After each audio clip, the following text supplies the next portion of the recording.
España no va como una moto, sino como un cohete.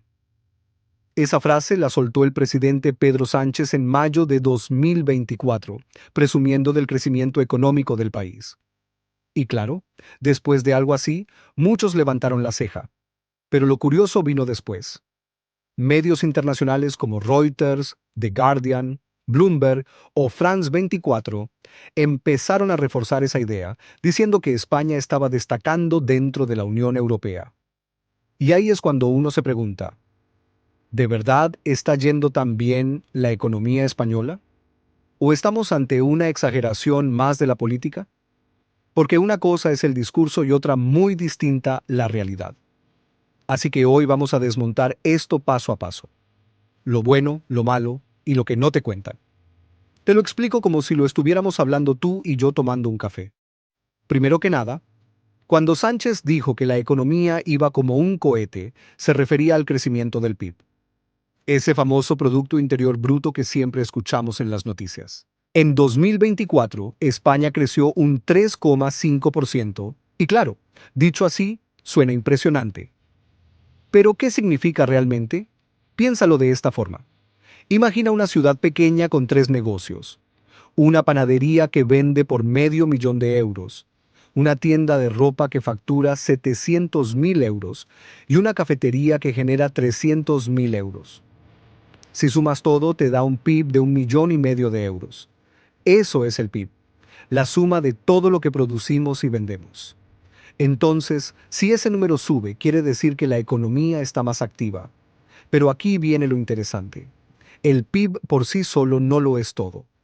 Hay que mirar también el déficit y la deuda pública, porque puedes ingresar mucho. Pero si gastas más todavía, la cosa no pinta tan bien. Y eso es justo lo que pasa en España. El país sigue teniendo déficit, alrededor de un 2,8% del PIB, lo que significa que el Estado gasta más de lo que ingresa.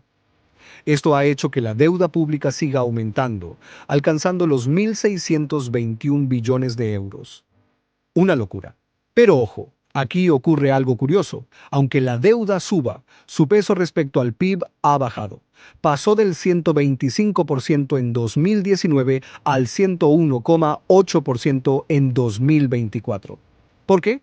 Porque si el PIB crece más rápido que la deuda, esta parece más pequeña. Es como si subieras de peso pero crecieras en estatura al mismo tiempo. De repente la proporción ya no se ve igual. Y aquí viene la pregunta clave. ¿Es mucho un crecimiento del 3,5%? Pues depende de con quién te compares. Con la zona euro, España arrasa. Mientras la zona euro apenas rondó el 1%, España triplicó ese número. Francia e Italia no llegaron ni al 1%. Alemania, la habitual locomotora de Europa, directamente cayó un 0,2%. Y Estados Unidos creció un 2,8%, también por debajo de España. Si miras el mapa general, España ha crecido más que Alemania incluso desde la crisis de 2008.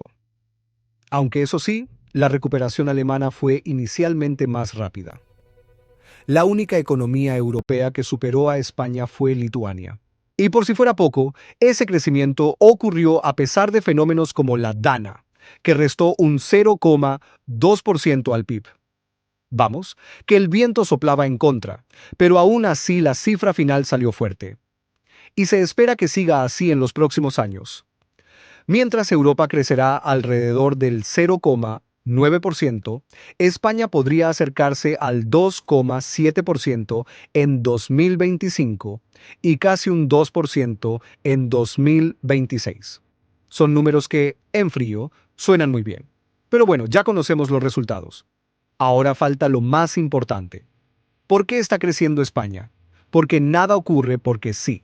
Aquí siempre hay un esto pasa, pero luego esto y después esto otro. Y el primer motor es evidente, el turismo. España recibió alrededor de 94 millones de turistas en 2024, más que antes de la pandemia. Es como si casi el doble de la población del país llegara de vacaciones cada año. Una barbaridad. El turismo generó más de 200 mil millones de euros, aportando un 6,5% más que en 2023. En pocas palabras, una cuarta parte del crecimiento total del PIB viene de la gente que llega de fuera. Y claro, si te comparas con otros países, entiendes por qué destaca.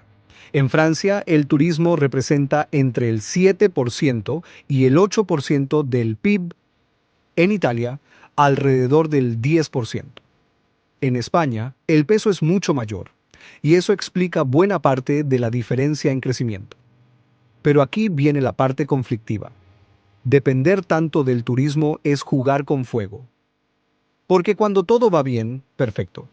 Pero si hay una crisis global, un conflicto o lo que sea, ese sector cae en picado y arrastra al país entero.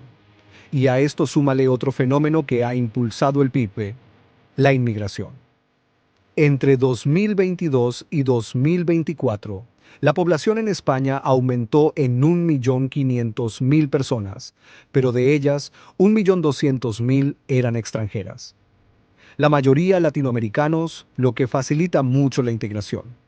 Esto hace que haya más gente trabajando, más consumo y más actividad económica. Cerca del 40% de los nuevos empleos creados durante esos años los ocuparon inmigrantes, sobre todo en hostelería, comercio, agricultura y construcción. Y aquí, justo en este tramo del video, toca recordarte algo. Suscríbete si te gusta el video. Seguimos. Todo esto hace que el crecimiento del PIB sea altísimo, pero también un poco engañoso. Porque si hay más gente trabajando, claro que el PIB crece. Pero una cosa es que crezca el país, y otra muy diferente es que crezca el bolsillo de cada español. Ahí entra en juego el PIB per cápita, que mide cuánto toca por persona. Y aquí sí que España tiene un crecimiento pero mucho más moderado, alrededor de un 2%, por encima de Europa pero por debajo de la inflación. Es decir, aunque la economía va bien, los ciudadanos sienten que su dinero rinde menos. Y como si fuera una cadena, todo esto nos lleva a un problema enorme, la vivienda. Porque claro, si hay más turismo que nunca y además la población crece rápido, lo lógico es que los precios se disparen. Y eso es exactamente lo que ha pasado. Por un lado, el auge del turismo ha hecho que muchos propietarios prefieran alquilar sus viviendas como pisos turísticos. Les da más dinero y con menos compromiso. Resultado, cada vez hay menos pisos disponibles para alquiler tradicional. Y cuando la oferta baja, pero la demanda sube, los precios se disparan.